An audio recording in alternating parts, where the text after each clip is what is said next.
ritrovati gentili amici e amiche alla visione e all'ascolto per quanto riguarda i nostri podcast, gli speciali dedicati alla cultura. Con noi collegato dal suo studio abbiamo Giovanni Taranto, giornalista, scrittore e tante altre cose.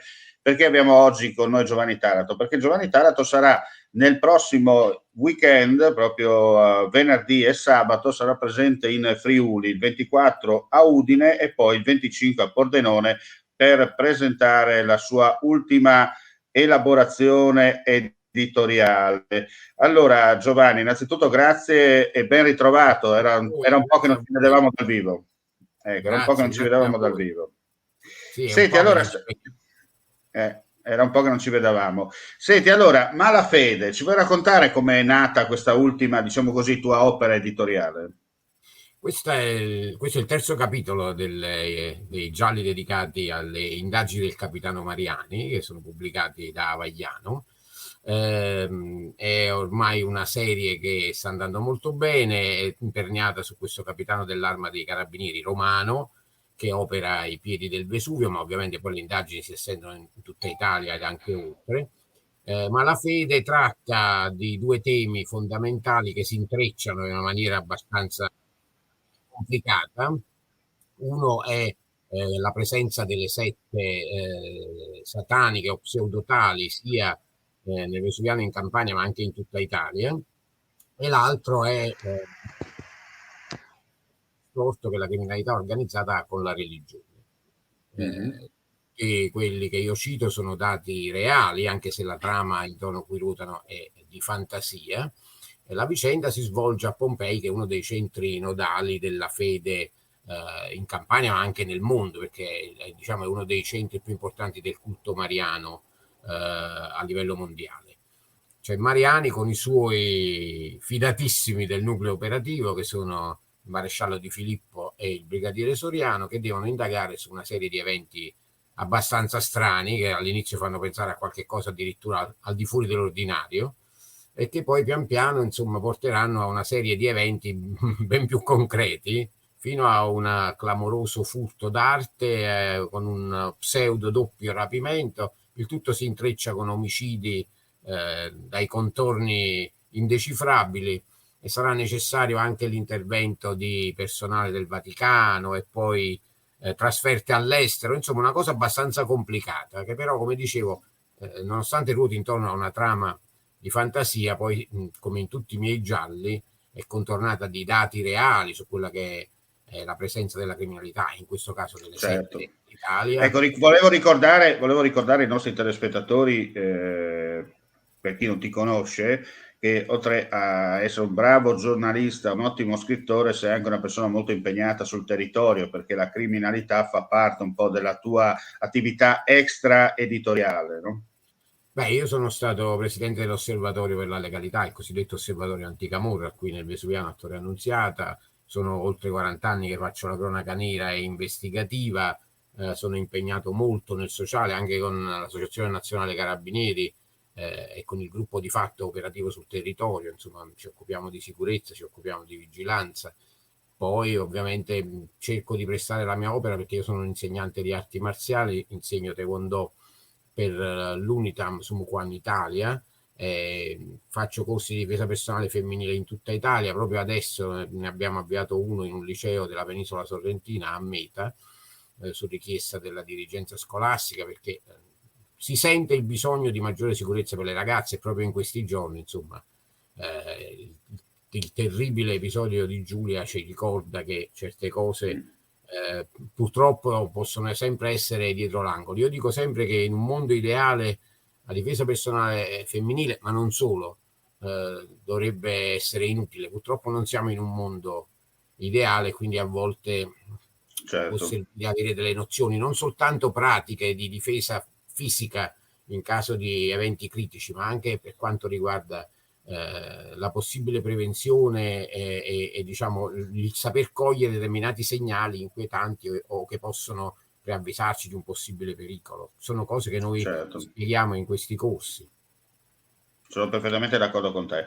Senti, nei giorni scorsi, tra l'altro, c'è stato un incontro al Senato della Repubblica proprio per approfondire ulteriormente questi temi, no? Cosa è emerso poi al termine Sì, siamo stati in dell'incontro? Senato perché su invito del senatore Mazzella c'è stato questo tavolo, diciamo, di confronto fra istituzioni, magistratura, forze dell'ordine, scrittori, giornalisti e personaggi del mondo dello spettacolo per discutere su quello che può essere un corretto ruolo, un più corretto ruolo dei media e della letteratura nella diffusione dei temi della legalità il ciclo dedicato al capitano Mariani è stato preso un po' diciamo come esempio paradigmatico di come si possano portare al pubblico, al grande pubblico determinati temi senza per questo cadere nel solito macchiettismo insomma che riguarda i carabinieri o nella semplificazione delle cose o al contrario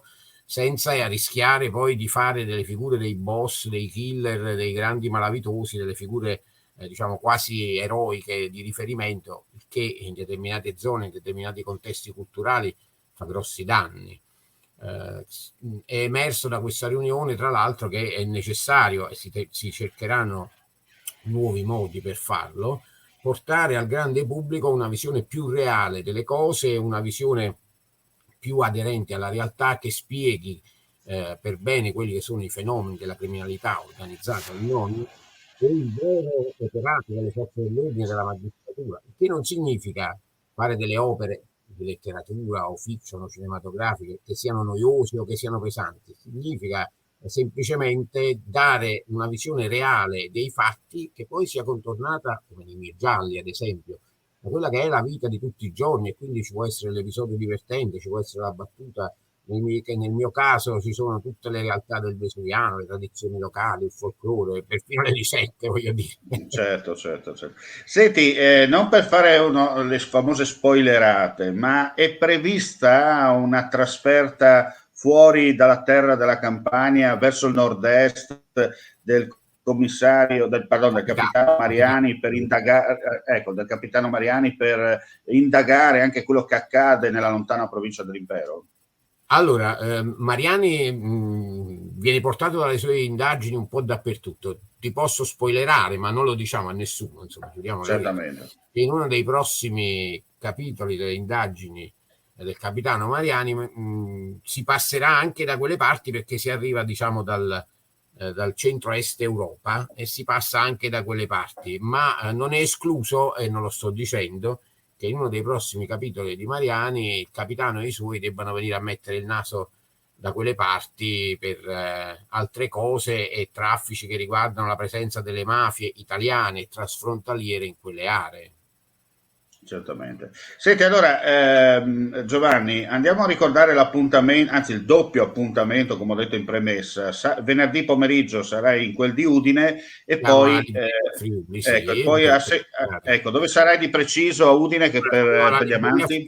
sarebbe la libreria Friuli dalle 18 per Mhm. presentare Malafede, mentre il giorno dopo sono a Pordenone nella parte conclusiva del Festival del Noir di Pordenone, a Pordenoir, e quindi ci vediamo lì, insomma, per conoscere meglio, per farvi conoscere meglio il capitano Mariani e i suoi collaboratori, il pubblico ministero Clara Di Fiore e le indagini che stanno seguendo. Giovanni, non resta che ringraziarti come sempre per la tua disponibilità. Forse ci Ringrazio a vedremo, voi. chissà, prossimamente magari ci vedremo anche di nuovo in quel di Ronchi dei Legionari per un altro appuntamento dedicato ai tuoi libri, alle tue avventure, alle avventure del capitano Mariani all'interno magari del festival o aspettando il festival del 2024. Però ti No, auguro chiaramente. Certamente, ti auguro chiaramente le fortune migliori, come si dice in questi casi, e ricordiamo ancora per gli amanti del giallo e non solo, e per quanto riguarda per conoscere dal vivo l'autore delle avventure del capitano Mariani, Giovanni Taranto sarà presente, ricordiamo ancora, venerdì 25 novembre alle 18 alla libreria Friuli a Udine e poi il 24, giorno 24. sì, scusa, il 24 e poi il 25 che è di sabato sarai a Pordenone invece alla conclusione del Festival Noir proprio nella località in riva al Noncello. Bene, grazie, buon avvicinamento verso il Friuli, no? Ti stai preparando anche per conoscere meglio le nostre specialità, no? Parto fra poche ore e vi raggiungo. Bene, bene, grazie Giovanni e alla prossima, come si dice in questi casi. Grazie a voi e arrivederci. Bene, grazie ai nostri amici all'ascolto per questo speciale, vi diamo appuntamento alla prossima e vi ricordiamo che le ulteriori notizie dell'ultima ora in Friuli Venezia Giulia le potrete leggere digitando il nostro sito www.friulitv.net. Grazie per la visione all'ascolto e non resta che augurare a tutti voi un buon proseguimento di giornata. Alla prossima.